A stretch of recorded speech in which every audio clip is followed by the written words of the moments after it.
Waterton Ranch, Stockton, Missouri. A couple days after Christmas 2024.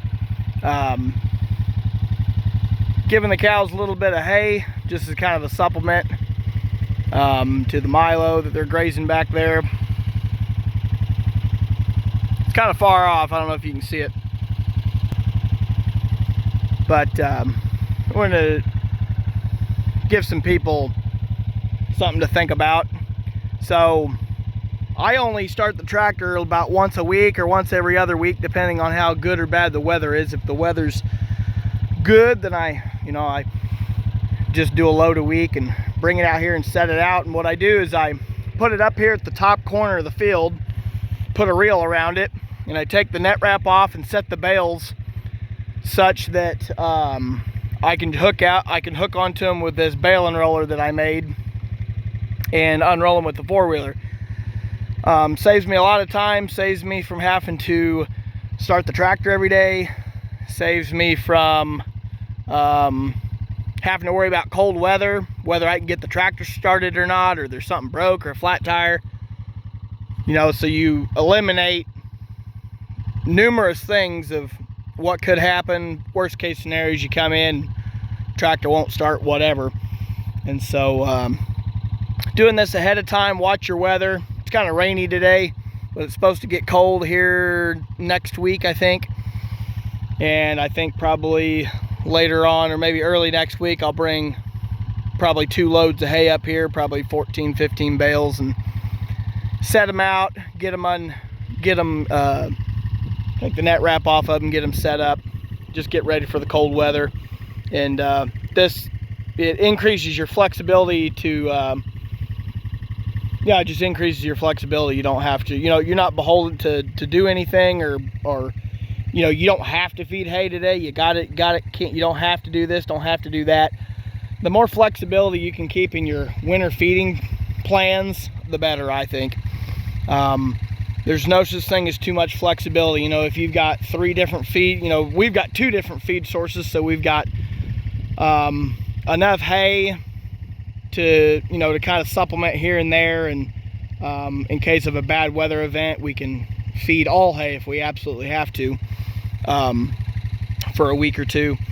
But the main primary source of these cows forage right now is this stockpiled Milo that they're grazing, and I'm just giving them a bale every couple days to just kind of keep them happy, keep them settled. When you're strip grazing and you're doing daily allocations, a good manager can get it right about 90% of the time, 95% of the time.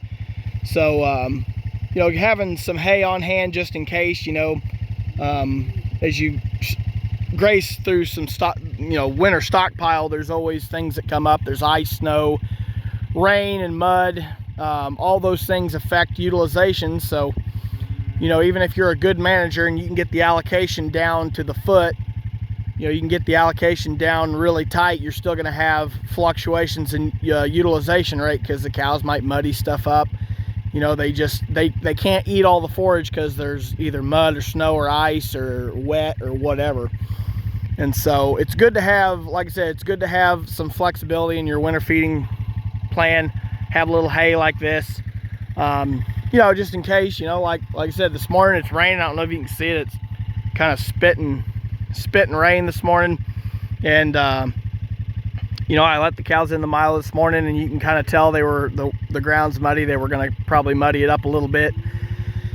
It was going to affect the utilization rate, not by a whole lot, but by enough that having a little bit of supplemental feed is good for these cows. You don't want your cows to go into a negative energy balance. The more days of the winter you can keep your cows maintaining weight or even gaining a little bit of weight, that's going to set you up for the next year by miles. So it's definitely worth doing.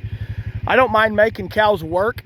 I actually, probably in the past, I'm more guilty of making cows work more than they probably should, and I've probably missed out on some opportunities because of that. Cows going into just having a tail end of the herd, some of the older cows and younger cows maybe going into spring a little thinner than they should, and you know, I had a few more open cows because of that, but you know, the more I manage these bigger herds of cows, the more, you know, you realize that you do have to, it's okay to make them work at the right time, but during the winter you really don't want to make cows work real hard during the winter.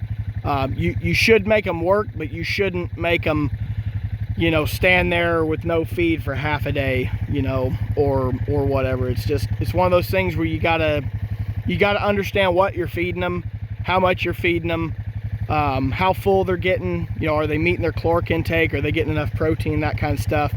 And you just got to be a good herdsman and be able to identify those things, so that when, you know, wet days like this do come up, you can say, hey, I think the cows are probably going to go through a little bit of a weight loss situation if I don't supplement them with a little bit of hay.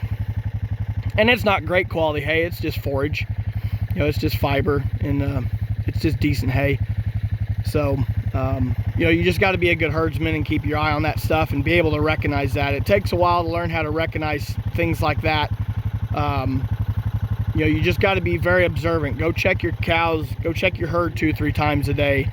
You know, check them in the morning, you know, feed them in the morning and check them right before dark. You know, you'll notice a lot of stuff like that. If you just go out and you feed them and then you leave them for the rest of the day and you don't go back and check on them, and you show up the next day and they're out of feed, that doesn't tell you much. You know, it doesn't tell you when they ran out of feed.